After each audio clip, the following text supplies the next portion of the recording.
I'm Cass. Welcome back to the channel. Today's gonna be kind of a chill, casual, short one. I just wanted to discuss the 11 books that I'm really excited for that are coming out later in this year in 2024. How is it 2024? I do not know. How are we here already? Oh my gosh, absolutely crazy.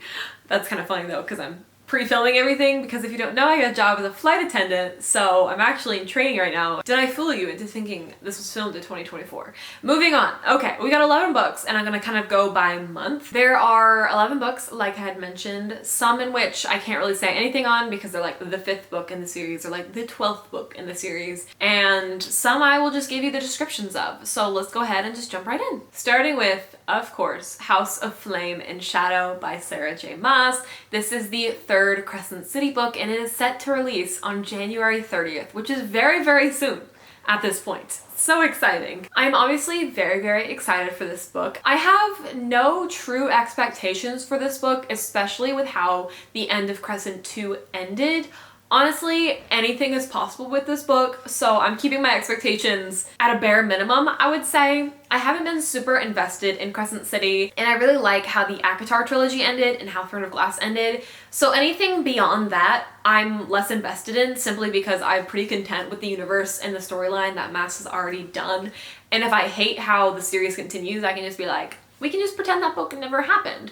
So I'm excited, but honestly, not my biggest anticipated release for the year, weirdly enough. Though I'm still eager to pick it up, and I will be probably buying it immediately and piecing out of social media until I pick up and read the book, because I am absolutely not wanting to be spoiled for Crescent City 3. It is a massive release, and I know a lot of people are very excited about it, and I'm one of them. I'm just not like too thrilled. Like typically by this point I feel like I would have pre-ordered the book, but like that has not happened, so maybe I should order the book pretty soon here. Next we have Bride by Ali Hazelwood, which is set to release on February 6th.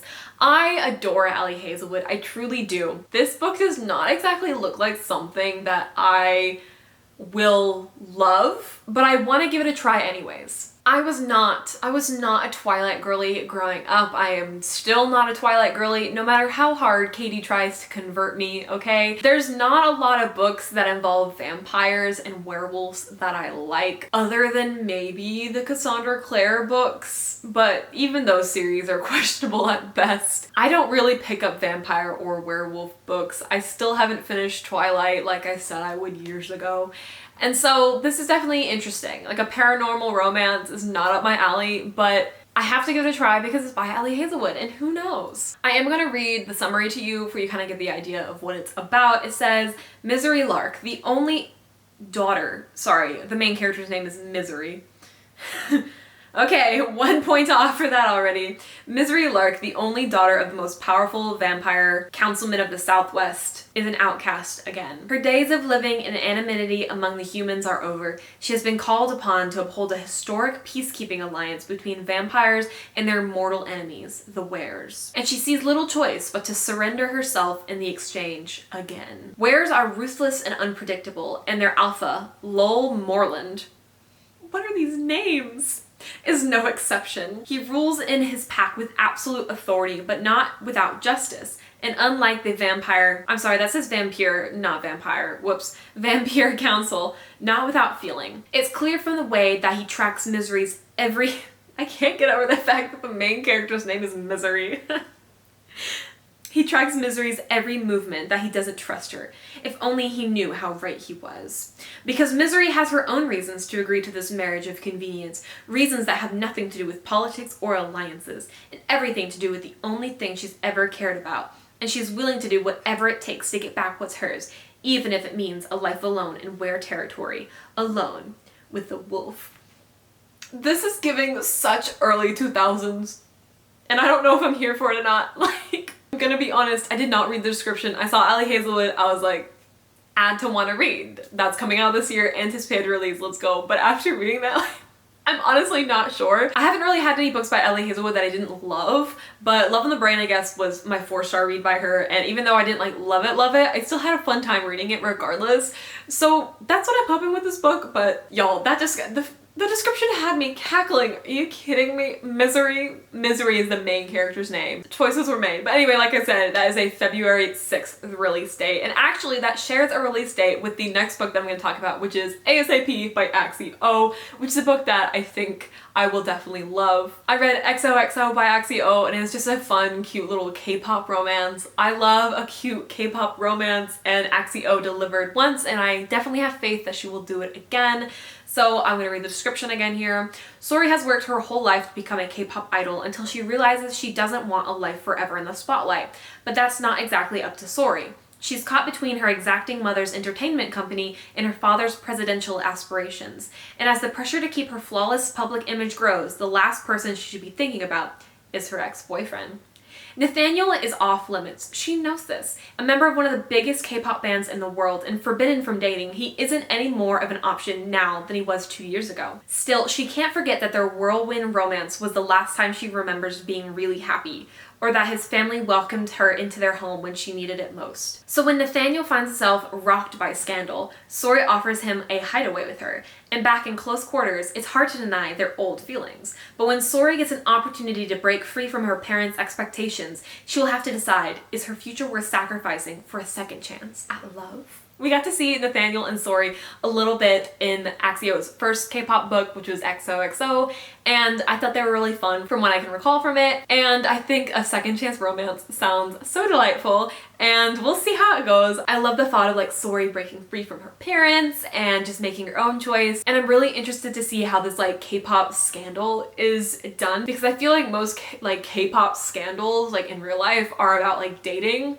So like you wouldn't think to like fight a scandal you would like hang out with a girl, like hide away with a girl. You know, I feel like that's like not a good career choice, but like who am I to say? But that comes out on February 6th. I'm so excited for it. It seems so cute and so fun. I'm not expecting this to be like a 5-star, my new favorite book type of moment, but I think it's just gonna be a really, really fun time. And I love that it's releasing in February, right around Valentine's Day, for when I am alone and single on Valentine's Day, I can just vicariously live through fictional characters like a healthy individual does. The next book on this list is The Prisoner's Throne by Holly Black. Now, this is the second book in the Stolen Heir duology, and I haven't actually picked up the first book, which is The Stolen Heir, and I don't know if I'm going to pick up this series. I haven't decided. I wanted to wait, of course, until all the books were out. Why did I say of course? As if I do that. But Holly Black isn't exactly my favorite author, so I didn't really want to have to like reread one of her books because I didn't recall what happened in the first one. But now that the second book is coming out, honestly, it's kind of a toss-up of whether or not I will pick this up. I know this follows Oak, who was like a wee little lad in the Cruel Prince series, so I'm not really sure if I'm that invested to go back into the universe. I did really love the Cruel Prince, but the rest of the series wasn't that impressive to me, and I'm not sure if I want to return to Holly Black's writing, but I thought I'd add it on the list anyway in case any of you really love it, and because I might pick it up. But it's a big old maybe. I can't really read like the description of it because it is the second book, so like I don't even know what goes down in the first one. The next book releases on March 19th, and that is Spy Family Volume 11. This is when the translated English edition comes out. I have been loving Spy Family even though the plot really is not plotting anymore. Honestly, I'm just there for the vibes at this point. I love the characters so much. I think they're so cute, and I'm really curious to see what goes down in the series, so I probably will continue reading the books as they release. Like I said, this is volume 11. It does not have a good cover though. Why are these boys on the cover? Get them off of the cover. This is probably like one of my least favorite covers. Like, I don't really like these characters, but you know, go off, whatever. But yeah, that comes out on March 19th. The next book on my list here is Funny Story by Emily Henry. This comes out April 23rd. This book, y'all, this book sounds so nonsensical. I really hope that Emily Henry can pull it off. I'm gonna read the description to you and you'll get what I mean. Daphne always loved the way her fiance Peter told their story, how they met on a blustery day, fell in love over an errant hat, and moved back to his lakeside hometown to begin their life together. He was really good at telling it, right up until the moment he realized he was actually in love with his childhood best friend Petra. Which is how Daphne begins her story. Stranded in beautiful Waning Bay, Michigan, without friends or family, but with a dream job as a children's librarian that barely pays the bills, and proposing to be roommates with the only person who could possibly understand her predicament. Petra's ex, Miles Nowak. Not Nowak. Scruffy and chaotic, with a penchant for taking solace in the sounds of heartbreak love ballads, Miles is exactly the opposite of practical, buttoned-up Daphne, whose co-workers know so little about her that they have a running bet that she's either FBI or in witness protection. The roommates mainly avoid one another until one day, while drowning their sorrows, they form a tenuous friendship and a plan. If said plan also involves posting deliberately misleading photos of their summer adventures together, well, who could blame them? But it's all just for show, of course, because there's no way Daphne would actually start her new chapter by falling in love with her ex's fiancé, new fiancé's ex, right? Do you get what I mean by nonsensical? Honestly, like nonsensical enough to sound like a good time. This sounds way more chipper and upbeat than Happy Place. Ironically, Happy Place was probably the most depressing book that I've ever read with the word happy in it. And I love the idea of like the fake dating trope. It's one of my absolute favorite tropes. Gets me every single time. I really hope Emily Henry pulls off the feel of her earlier novels because Happy Place for me was not it. I understand the direction she was going with that, but it wasn't the direction I wanted it to go. But funny story sounds like that, like a funny story, and just sounds fun. And I hope it's not a misleading title like Happy Place was, because man, that book was so depressing. The next book on this list is Heavenly Tyrant, which is the second book in the Iron Widow series by Shirin J. Zhao. This is set to release April 30th. I remember Iron Widow being so fast-paced and just action-packed and sci-fi heavy, and I mean it is a sci-fi book, so I would hope it'd be sci-fi heavy, but the second book promises all of that and more. I am actually really excited to be picking this up. This was supposed to release back in 2023, but that did not happen. The release date was pushed back by so many years. Like, why is this a 2023 release? Why didn't we get this in 2022? I really love the author as well. The way that they use their TikTok to like promote their books is really funny. Like, they just seem like a really fun person. And I'm just excited to be picking up this book. Like I said, this is sci-fi, so my expectations were kind of low going into it, and it did surprise me. I just wish I remembered more that goes down in Iron Widow. I will probably do a little bit of a reread before picking up Heavenly Tyrant, but if it's anything like the first book, it's gonna be a action-packed, battle-tech heavy type of book, and I'm absolutely here for it. The next book is a June 11th release, and that is Not in Love by Ali Hazelwood. It honestly concerns me a little bit that Ali Hazelwood is releasing 2 books in 1 year, because that kind of makes me question the quality of these books if they're being written and turned out so fast. But I don't know her writing routine, and I don't know how quickly she can write novels, and they are romances, so I suppose they're not like some heavy fantasy novel that needs like a shit ton of research. But let's talk about Not in Love. Apparently we have Rue Seibert might not have it all, but she has enough. A few friends she can always count on, the financial stability she yearned for as a kid, what's that like? And a successful career as a biotech engineer at Klein, one of the most promising startups in the field of food science. Her world is stable, pleasant, and hard-fought, until a hostile takeover and its offensively attractive frontman threatens to bring it all crumbling down. Eli Kilgore. Not Kilgore! And his business partners want Klein, period. Eli has his own reasons for pushing this deal through, and he's a man who gets what he wants, with one burning exception, Rue. The woman he can't stop thinking about, the woman who's off limits to him. Torn between loyalty and an undeniable attraction, Rue and Eli throw caution out of the lab and the boardroom windows. Their affair is a secret, no strings attached, and also has a built-in deadline. The day one of their companies will prevail. But the heart is risky business, one that plays for keeps. I have loved all the STEM books that Ali Hazelwood has written, so I am really excited for this one as well. Honestly, I'm a little bit more excited for Not in Love than I am for Bride, but I digress. I think it'll be a fun time. Like I said, fake dating gets me every time because you know they're gonna end up together. You know that the fake dating never works and they always end up falling for each other, and I can't wait to see these dynamics of a probably very tall, very large, very muscular, very mountainous type of man, which is every man in Ali Hazelwood books, but you know, gets me every time. So like, who am I to complain? And then on August 6th, we have actually another Spy Family volume coming out. We have Spy Family Volume 12. This cover is so much better than the other one, in my opinion. So when the translated edition is coming out in English. And again, same explanation that I gave earlier. Super excited for it yet again. I'm glad we're getting 2 releases in 1 year. I honestly can't remember how many releases we got last year. It also might have been 2, but it might have been 1.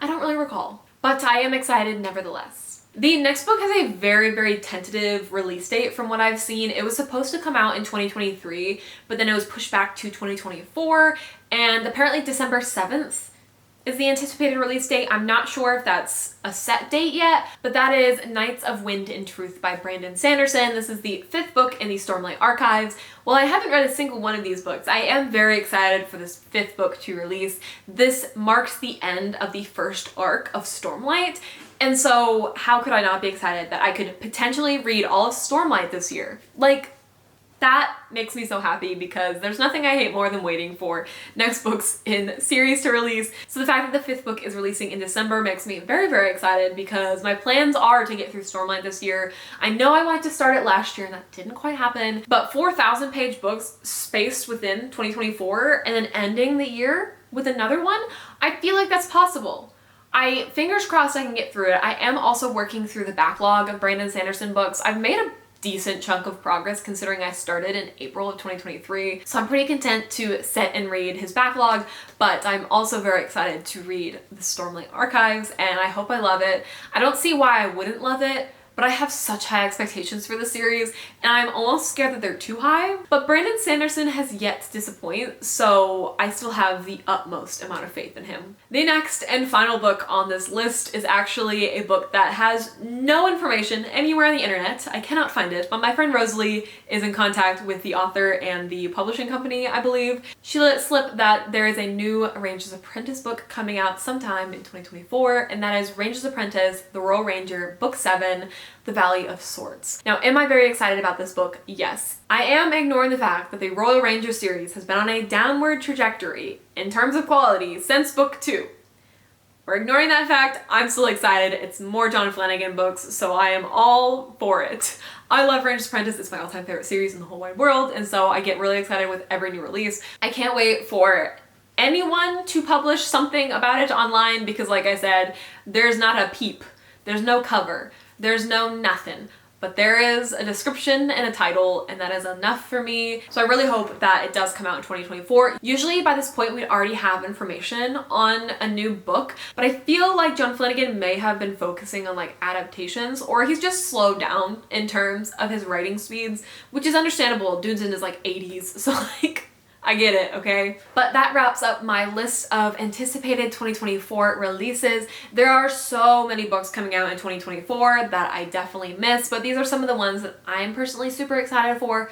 Please feel free to let me know any anticipated releases that I did not mention that you're excited about in the comments, because maybe I can find some more books to read during the course of the year. Always love hearing what y'all are reading and what y'all are excited to read, so please feel free to leave all those anticipated releases down below that I just might not have mentioned. I really hope that y'all enjoyed this video, getting to see me talk about the books that I'm very excited about. I hope you got excited with me, and I really hope to see you in the next one. Doodles!